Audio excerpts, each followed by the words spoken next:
Hi, வணக்கம் நண்பா, welcome to TechReviewTamil.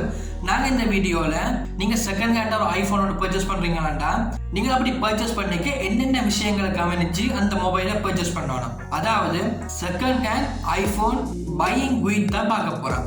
So நீங்க இந்த ரெக்கார்ட்ஸ்மெண்ட் ஸ்கிப் பண்ண அவருக்கு அடுத்த முழுமையாக வழங்க. நீங்க நம்ம சேனல் புதுசாக இருந்தீங்களாண்டா கீழே உள்ள thumbs up button, subscribe button, bell icon மூணையுமே மறக்காம கிளிக் பண்ணிக்கொள்ளுங்க. இப்போ அவங்க நேரம் வீடியோக்கு போகலாம். நீங்கள் ஒரு செகண்ட் ஹேண்ட் ஐஃபோன்னு சொல்லிட்டு பர்ச்சேஸ் பண்ண போறீங்களாண்டா நீங்கள் கண்டிப்பாக ஒரு சில விஷயங்களை டீப்பாக அவதானிச்சவரை அந்த ஐஃபோனை பர்ச்சேஸ் பண்ணீங்களாண்டா ஒரு பெஸ்ட் ஐஃபோனாக இருக்கு.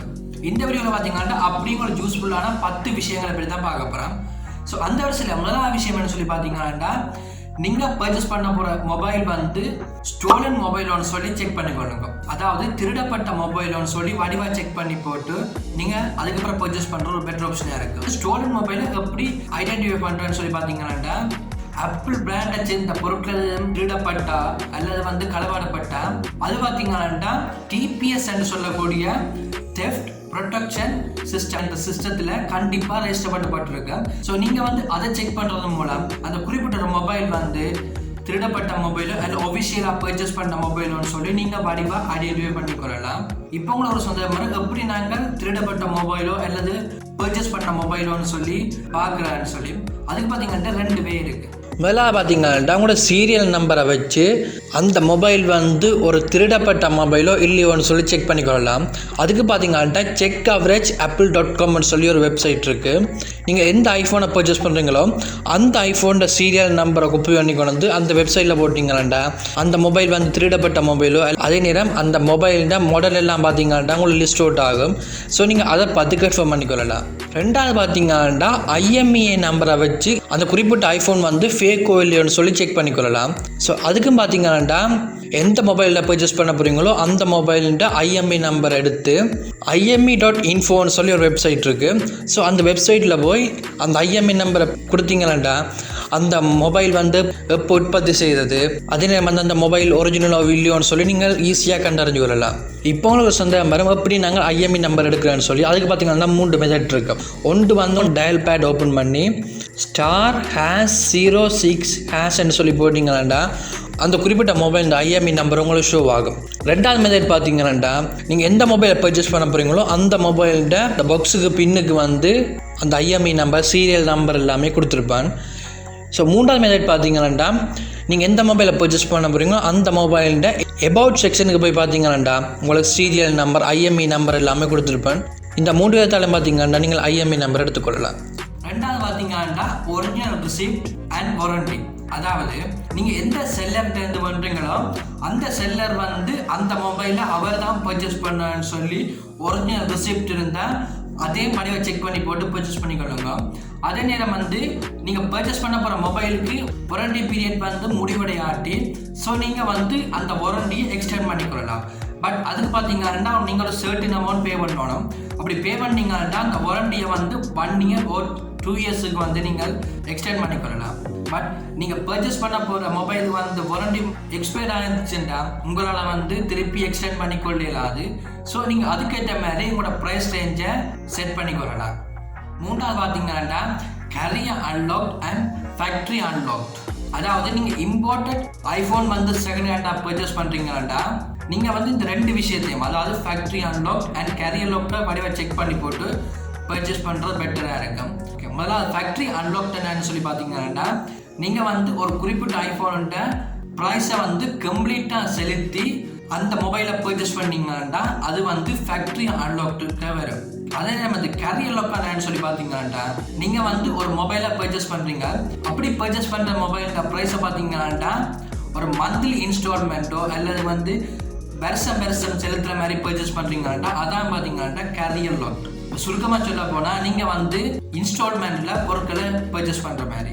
அதே நேரம் நீங்கள் இந்த கேரியர் லாக்ல உள்ள மொபைலை நீங்கள் பர்ச்சேஸ் பண்ணீங்கன்னா அந்த மொபைல் கம்ப்ளீட்டாக பேமெண்ட் செலுத்தி முடிக்காட்டி அதுக்கப்புறம் பார்த்தீங்கன்னா அந்த மொபைல் லாக் ஆகிடும். இப்போ உங்களுக்கு ஒரு சந்தேகம் வரும், ஒரு மொபைல் கேரியர் லாக்ல இருக்க நாங்கள் ரீசெட் பண்ணி பாவிக்கலாமேன்னு சொல்லி. ஒரு ஐஃபோன் ஒரு கேரியர் லாக்ல இருந்துச்சுன்னா அந்த ஐஃபோனில் பார்த்தீங்கன்னா ஃபேக்டரி ரீசெட்டோ சாஃப்ட்வேர் ரீசெட்டோ ஒன்றுமே செய்யலாது.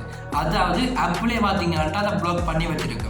ஸோ நீங்கள் வந்து கம்ப்ளீட்டாக பேமெண்ட்டை செலுத்தின பிறகு தான் பார்த்தீங்கன்னா நார்மலாக வந்து நீங்கள் யூஸ் பண்ணுற மாதிரி ஃபேக்டரி ரீசெட் எல்லாமே செய்து கொள்ளலாம். ஐஃபோன் ஸ்கேம் எல்லாமே இதை பேஸ் பண்ணி தான் நடக்குது. அதாவது யூஎஸ், இங்கிலாந்து போன்ற கண்ட்ரியில் பார்த்தீங்கன்னா கேரியர் லாக்குள்ள இம்போர்ட்டட் ஐஃபோனை வந்து குறைஞ்ச விலையில வந்து உங்களுக்கு சேல் பண்ணிவிடும். ஸோ நீங்கள் வந்து ஐஃபோன் விலை குறைவாக்குறதுன்னு சொல்லி ஒரு சர்டன் அமௌண்ட்டை கொடுத்து நீங்கள் பர்ச்சேஸ் பண்ணீங்கன்னா அந்த மொபைல் வந்து கேரியர் லாக் பீரியட் வந்து நீங்கள் கம்ப்ளீட்டாக செலுத்தி முடிக்காட்டி ஆட்டோமேட்டிக்காகவே அந்த மொபைல் வந்து சிம் இன்வேலிட் என்ற ஒரு மெசேஜ் உங்களுக்கு ஷோ ஆகுது. சில கண்ட்ரியில் பார்த்தீங்கன்னா ஐஃபோனில் உள்ள சில ஃபீச்சர்ஸை ரெஸ்ட்ரிக்ட் பண்ணி வச்சிருப்பாங்க. அதாவது அந்த கண்ட்ரியில் வந்து யூஸ் பண்ண இல்லாத மாதிரி வச்சிருப்பாங்க.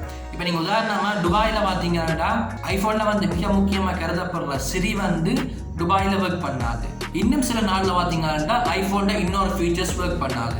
ஸோ அதெல்லாம் பார்த்தீங்கன்னா அந்த நாட்டு கவர்மெண்ட் கையிலான் இருக்கு. அதே நேரம் வந்து நீங்கள் இந்தியாவிலேருந்து ஸ்ரீலங்காவுக்கு இம்போர்ட் பண்ணி ஒரு ஐஃபோனோட பர்ச்சேஸ் பண்ணுறீங்கன்னா இந்தியாவில் வந்து இப்போ ஐமெசேஜை கேன்சல் பண்ணினா நீங்கள் பார்த்தீங்கன்னா ஸ்ரீலங்காவில் இருக்கிறீங்க, பட் இந்தியாவில் கேன்சல் பண்ணபடியாக ஐமெசேஜ் வந்து உங்களுக்கு ஒர்க் பண்ணாது. அதாவது நீங்கள் ஐஃபோன் வந்து பர்ச்சேஸ் பண்ணிட்டா பார்த்தீங்கன்னா இந்தியாவில். ஸோ அந்த கண்ட்ரியில் இருக்கிறபடியா அந்த கண்ட்ரியில் வந்து கவர்மெண்ட் என்னென்ன ரூல்ஸ் இருக்குதோ ஸோ அவெல்லாம் பார்த்தீங்கன்னா நீங்கள் பர்ச்சேஸ் பண்ண போகிற ஐஃபோனில் வந்து தாக்கம் செலுத்து. ஸோ முடிஞ்ச வரைக்கும் நீங்கள் இம்போர்ட்டட் ஐஃபோனை பர்ச்சேஸ் பண்ணுறதை தவிர்த்து கொள்ளுங்க. நாலாவது பார்த்தீங்கன்னா பேட்டரி லைஃப். அதாவது ஐஃபோனோட பெர்ஃபார்மன்ஸ் பார்த்தீங்கன்னா எல்லா மொபைலுமே மோஸ்ட்லி வந்து வேறு லெவலில் இருக்கும். பட் என்னதான் பெர்ஃபார்மன்ஸ் வந்து நல்லா இருந்தாலும் பேட்டரி லைஃப்னு சொல்லி பார்க்க போயிருக்க ஓரளவு கொஞ்சம் கவலைக்கிடமாக தான் இருக்குது. அதுலேயும் வந்து நீங்கள் செகண்ட் ஹேண்டாக ஒரு ஐஃபோனோட பர்ச்சேஸ் பண்ணுறீங்கன்னா கண்டிப்பாக நீங்கள் பேட்டரி இந்த ஹெல்த்தில் கவனம் செலுத்தணும். ஐஃபோனில் பார்த்தீங்கன்னா நீங்கள் யூஸ் பண்ண பேட்டரியில் லைஃப் வந்து குறைஞ்சு கொண்டே போகும். இது வந்து பார்த்தீங்கன்னா தனி ஐஃபோனில் இல்லை சகல ஸ்மார்ட் ஃபோன்லேயும் வந்து இருக்குது. ஸோ நீங்கள் வந்து பர்ச்சேஸ் பண்ணுற மொபைலோட பேட்டரியோட ஹெல்த்தை வடிவாக செக் பண்ணி போட்டு பர்ச்சேஸ் பண்ணுறோன்னு இல்லை. இப்போ நாங்கள் எப்படி ஐஃபோனோட பேட்டரியோட ஹெல்த்தை செக் பண்ணுறோன்னு சொல்லி பார்ப்போம். அதுக்கு பார்த்தீங்கன்னா நீங்கள் பர்ச்சேஸ் பண்ண போகிற ஐஃபோனோட செட்டிங் ஓப்பன் பண்ணி அதில் வந்து பார்த்தீங்கன்னா பேட்டரின்னு சொல்லி ஆப்ஷன் இருக்கும். ஸோ அதை கிளிக் பண்ணி கீழே கொஞ்சம் ஸ்க்ரோல் பண்ணீங்கன்னா பேட்டரி ஹெல்த்தின்னு சொல்லி ஆப்ஷன் இருக்கும். அதை கிளிக் பண்ணீங்கன்னா உங்களுக்கு வந்து பேட்டரியோட பெர்சன்டேஜ் இருக்கும். ஸோ அதன்னு சொல்லி பார்த்தீங்கன்னா அந்த மொபைலோட மேக்ஸிமம் பேட்டரி லைஃபோட பெர்சன்டேஜ் அது பார்த்தீங்கன்னா நீங்கள் புதுசாக ஒரு மொபைல் வாங்குறீங்கன்னா கண்டிப்பாக 100% இருக்கும். ஸோ அதில் பார்த்தீங்கன்னா 85% அதுக்கு மேலேயும் அந்த பேட்டரி ஹெல்த் இருந்தால் அந்த மொபைல் வந்து பெர்ஃபெக்டான ஒரு மொபைலாக இருக்கும். பட் 85 குறைவாக இருந்துச்சுன்னா அந்த மொபைல் வந்து கொஞ்சம் பேட்டரியில் வீக்கான்னு சொல்லி அர்த்தம். ஸோ நீங்கள் வந்து 85% குறைவாக இருந்தால் பர்ச்சேஸ் பண்ணாடுறதுன்னு எல்லாம் மற்ற கண்டிஷன் இல்லாமல் ஓகே இந்த பேட்டரி மட்டும்தான் 85% குறைவாக இருந்துச்சுன்னா ஸோ நீங்கள் அதுக்கேற்ற மாதிரி உங்களோட ப்ரைஸ் ரேஞ்சை நீங்கள் செட் பண்ணிக்கொள்ளலாம். அதே நேரம் நீங்கள் பர்ச்சேஸ் பண்ண போகிற மொபைலோட பேட்டரி வந்து ஒரிஜினல் பேட்டரியோன்னு சொல்லி செல்லரோட வடிவாக காய்ச்சவரை பர்ச்சேஸ் பண்ணுற ஒரு பெட்டர் ஆப்ஷனாக இருக்கும். சில பேருக்கு பார்த்தீங்கன்னா பேட்டரி வந்து ஒர்க் பண்ணாமல் செகண்ட் ஹேண்டாக ஒரு பேட்டரி வந்து வேண்டி யூஸ் பண்ணியிருப்பிடும். அப்படி இல்லாட்டியாவே வந்து டூப்ளிகேட் பேட்டரியும் யூஸ் பண்ணியிருப்பிடும். ஸோ அதுவும் பார்த்தீங்கன்னா உங்களோட ஐஃபோனோட லைஃபை வந்து கொண்டு போகிற சான்சஸ் இருக்குது. ஸோ நீங்கள் அதுக்கேற்ற மாதிரி உங்களோட ப்ரைஸ் ரேஞ்ச் அதில் வந்து நீங்கள் செட் பண்ணிக்கொள்ளலாம். 5வது பார்த்தீங்கன்னா செக் ஹார்ட்வேர் டேமேஜ். அதாவது நீங்கள் பர்ச்சேஸ் பண்ண போகிற ஐஃபோனோட ஹார்ட்வேர் அதாவது பிசிக்கல் கண்டிஷனை வடிவாக செக் பண்ணிக்கொள்ளுங்க. அதே நேரம் வந்து அந்த மொபைலோட கோனர் சைடுகள் அதாவது அந்த 4 கோனரையும் வந்து வடிவாக செக் பண்ணிக்கொள்ளுங்க. அதுக்கான காரணம் பார்த்தீங்கன்னா அந்த கோனர் சைட் வழியெல்லாம் பார்த்தீங்கன்னா சென்சர், வயர்லெஸ் ஆண்டனா அண்ட் சின்ன சிப்ஸ் எல்லாம் பார்த்தீங்கன்னா அந்த கோனர் சைட்லாம் இருக்கு. ஸோ அந்த கோனர் சைட் எதுவும் டேமேஜ் ஆயிருந்துச்சுன்னா மோஸ்ட்லி வந்து இந்த சென்சர்கள், வயர்லெஸ் ஆண்டனாக்கள் ஒர்க் பண்ண விட சான்சஸ் இருக்குது. ஸோ நீங்கள் வந்து பிசிக்கல் கண்டிஷனை வந்து வடிவாக செக் பண்ணி போட்டு அது பெர்ஃபெக்டாக இருந்தால் மாத்திரம் அதை பர்ச்சேஸ் பண்ணிக்கொள்ளுங்க. 6வது பார்த்தீங்கன்னா ஸ்டோரேஜ் அண்ட் ப்ரைஸ். அதாவது நீங்கள் பர்ச்சேஸ் பண்ண போகிற ஐஃபோனோட ஸ்டோரேஜ் பார்த்தீங்கன்னா குறைஞ்சது 64 GB மேலே இருக்கிற மாதிரி பார்த்துக்கொள்ளுங்க. 7வது பார்த்தீங்கன்னா நீங்கள் பர்ச்சேஸ் பண்ண போகிற மொபைலில் வந்து எதுவும் லிக்யூட் டேமேஜரும் ஏற்பட்டிருக்கோன்னு சொல்லி வடிவாக செக் பண்ணி போட்டு பர்ச்சேஸ் பண்ணிக்கொடுங்க. அதுக்கான காரணம் சொல்லி பார்த்தீங்கன்னா சப்போஸ் வந்து நீங்கள் பர்ச்சேஸ் பண்ண போகிற மொபைல் லிக்யூட் டேமேஜாக இருந்துச்சுன்னா அந்த டேமேஜை சரி பண்ணுறதுக்கான காஸ்ட்டும் பார்த்தீங்கன்னா கொஞ்சம் ஹையாக இருக்கும். அதே நேரம் வந்து லிக்யூட் டேமேஜான உள்ள ஒரு ஐஃபோனை நீங்கள் பார்த்தீங்கன்னா லாங் டேர்ம் யூஸ் பண்ணுறது கொஞ்சம் கேள்விக்குறிதான். ஸோ முடிஞ்ச வரைக்கும் நீங்கள் பர்ச்சேஸ் பண்ண போகிற மொபைல் வந்து லிக்யூட் டேமேஜ் எதுவும் இருக்கும்னு சொல்லி வடிவாக செக் பண்ணி போட்டு பர்ச்சேஸ் பண்ணுறது பெட்டராக இருக்கும். எட்டாவது பார்த்தீங்கன்னா செட்டப் யுவர் ஃபோன். அதாவது நீங்கள் பர்ச்சேஸ் பண்ண போகிற மொபைல் வந்து எல்லாமே பெர்ஃபெக்டாக இருந்தவர நீங்கள் வந்து அந்த மொபைலை பர்ச்சேஸ் பண்ணுறேன்னு சொல்லி முடிவெடுத்துட்டீங்கன்னா முதலாவது அந்த மொபைல் வந்து கம்ப்ளீட்டாக ஃபேக்ட்ரி ரீசெட் வந்து செய்திருக்கோன்னு சொல்லி செக் பண்ணிக்கொள்ளுங்க. அப்படி செய்திருக்காட்டி நீங்களும் வந்து ஒரு ஃபேக்ட்ரி ரீசெட் பண்ணி போட்டு அதுக்கப்புறம் அந்த மொபைலை யூஸ் பண்ணுற ஒரு பெட்டர் ஆப்ஷனாக இருக்கும். அதே நேரம் வந்து ஐக்ளவுட் எதுவும் சைன் அவுட் ஆகாமல் இருந்துச்சுட்டா அந்த ஐக்ளவுட் அக்கௌண்ட் எல்லாம் பார்த்தீங்கன்னா ரிமூவ் பண்ணி போட்டு யூஸ் பண்ணுறதும் எல்லாம். இப்போ 9வது பார்த்தீங்கன்னா நீங்கள் பர்ச்சேஸ் பண்ணுற மொபைல்கிட்ட டச் ஸ்க்ரீனை ஒருக்கா பெர்ஃபெக்டாக ஒர்க் பண்ணுவோன்னு சொல்லி வடிவாக செக் பண்ணிக்கொள்ளுங்க. அதே நேரம் வந்து நீங்கள் பர்ச்சேஸ் பண்ணுற மொபைலில் டிஸ்பிளே எதுவும் ஒரிஜினல் டிஸ்பிளேயோ இல்லை டூப்ளிகேட் டிஸ்பிளே எதுவும் சேஞ்ச் பண்ணுவோன்னு சொல்லி வடிவாக அனலைஸ் பண்ணி போட்டு யூஸ் பண்ணிக்கொள்ளுங்க. அதே நேரம் வந்து அந்த மொபைல் தான் மைக்ரோஃபோன், கேமரா, ஸ்பீக்கர் எல்லாத்தையுமே பெர்ஃபெக்டாக ஒர்க் பண்ணுவோன்னு செக் பண்ணிக்கொள்ளுங்க. அதே நேரம் அந்த மொபைலோட ஃபிங்கர் பிரிண்ட் சென்சர் எல்லாமே பெர்ஃபெக்டாக ஒர்க் பண்ணணும்னு சொல்லி வடிவாக செக் பண்ணி போட்டு பர்ச்சேஸ் பண்ணிங்கன்னா ஒரு பெஸ்ட்டான ஐஃபோனை சூஸ் பண்ணிக்கொள்ளலாம். ஸோ இந்த வீடியோவில் இருந்தால் இந்த வீடியோ பிடிச்சிருக்குன்னு சொல்லி நம்புகிறேன். இந்த வீடியோ உங்களுக்கு பிடிச்சா லைக் பண்ணுங்கள், ஷேர் பண்ணுங்கள். மறக்காமல் நம்ம டெக் ரிவ்யூ தமிழுக்கு சப்ஸ்கிரைப் பண்ணுங்கள். டவுட் இருந்தால் கீழே கமெண்ட் பாக்ஸில் கமெண்ட் பண்ணுங்கள்.